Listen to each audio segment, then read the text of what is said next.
the top 10 teams for the 2023 season. Michael, start the music. Let's knock this out of the way. The honorable mentions. Number 1, the Pittsburgh Steelers. Love the defense. Love the rapport. Know that Mike Tomlin's going to get you to 9+ wins. You're going to finish above 500. Kenny Pickett is wheeling and dealing. Think that this team could be special. Not good enough to be in the top 10. Next up, Seattle Seahawks. Is Geno Smith going to be able to right back this year with another dominating performance on the offense? Great receivers, solid offensive line, good run game.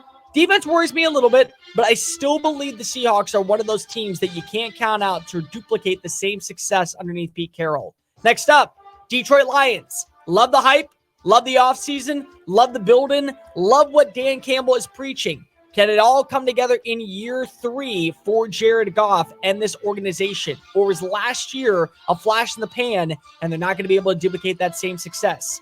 Next up, Los Angeles Chargers. They have the offense. They have the defense. They have the offense coordinator. They have the quarterback. Do they have the right coach? Is he going to be able to deliver? Will Brandon Staley be shown the door? And last but not least, the Cleveland Browns. One of the best off seasons that nobody is talking about. They seem to have the right rapport offensively. Great ground game, great offensive line, good solid defensive front. All comes down to Deshaun Watson. What's he going to be able to do with a full 17-game stretch ahead? Number 10, Miami Dolphins. Miami's good. Miami has the talent offensively. Tyreek Hill, Jalen Waddle.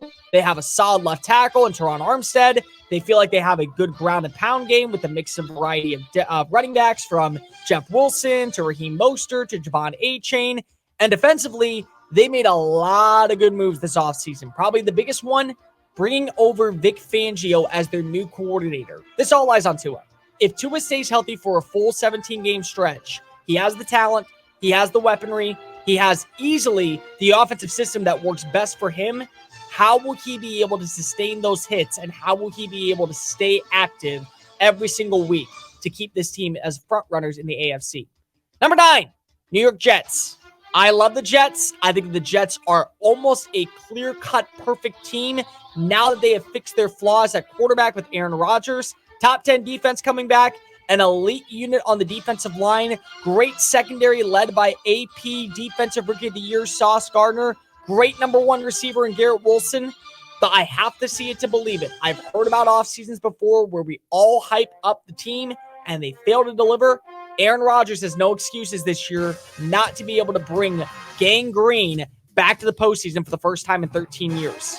Number 8, Jacksonville Jaguars. An MVP caliber quarterback at the helm in Trevor Lawrence. A good offensive construction led by Doug Peterson. Great weaponry from Evan Ingram to Zay Jones to Christian Kirk. And the ace in the hole that I think is going to be this year's breakout player and truly prove what he was about ready to do in the ATL with Calvin Ridley. The defense is scarce. I am a little bit worried about this unit going for a full 17-game stretch. But if young players like Trayvon Walker, like Devin Lloyd, like Chad Muma, countless others, be able to find their stride and develop the way that I think that they can, this is a team that potentially is going to sneak its way into being one of the top 3 seats in the AFC. Easy path to the playoffs in their division, easy route to where they have their schedule. I do think that this first place schedule may give them a little bit of qualms along the way, but do not be shocked to see this team get to 13 wins. They are locked and loaded for 2023.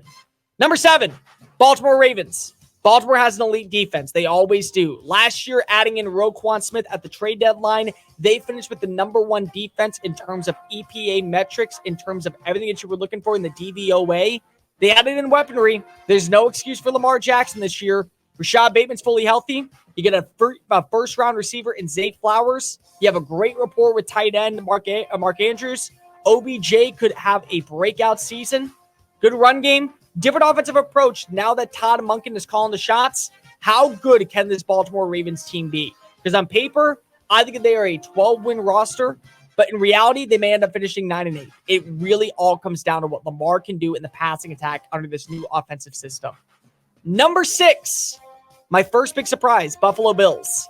I believe that Buffalo is being slept on in the common light because of what they didn't do this offseason. They didn't upgrade the rushing attack. They added in a few new pieces to the offensive line. They lost players like Tremaine Edmonds to free agency, but they have the quarterback in Josh Allen. They do have a number one receiver in Stephon Diggs. Defensively, they are going to have one of the better secondaries. Last year, they finished number 2 in scoring defense, and they were in the top 10 in total defense.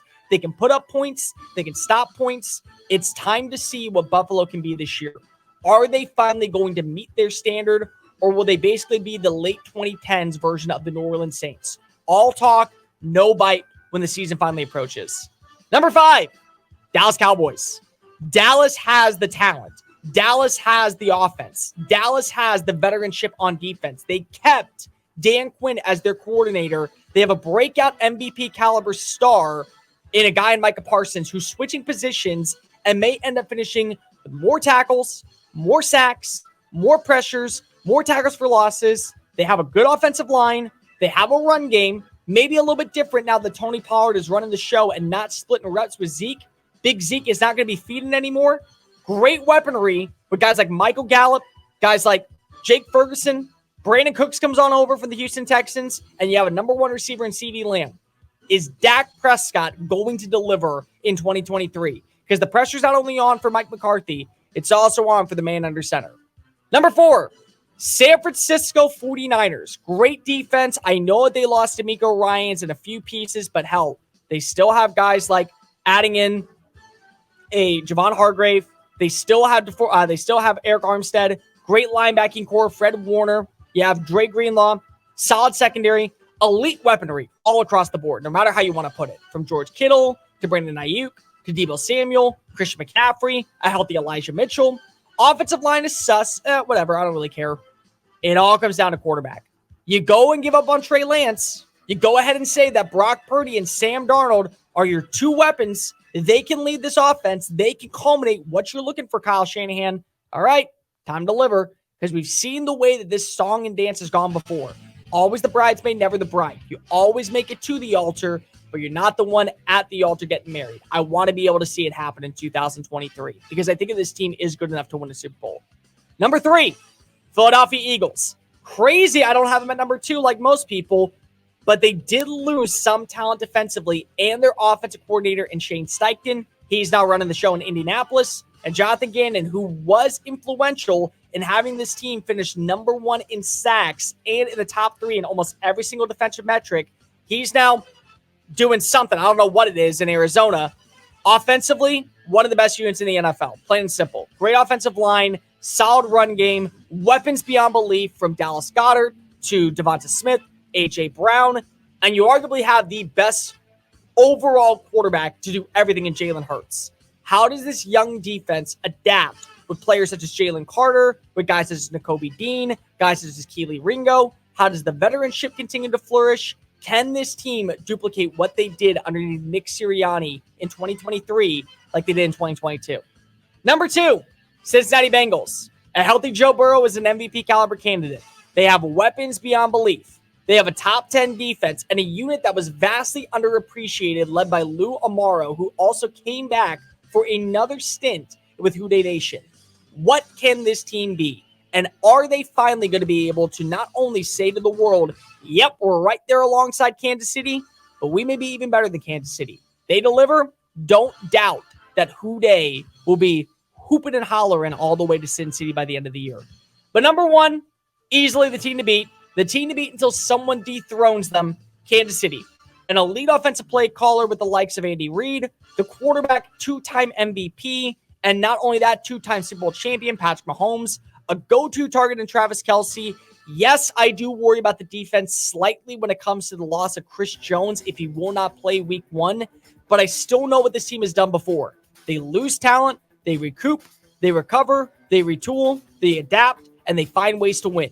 Until someone finds a way to knock them off of the mountaintop, they are the team to beat in the NFL. And they look like the team, once again, that's going to be punching their ticket all the way to the Super Bowl.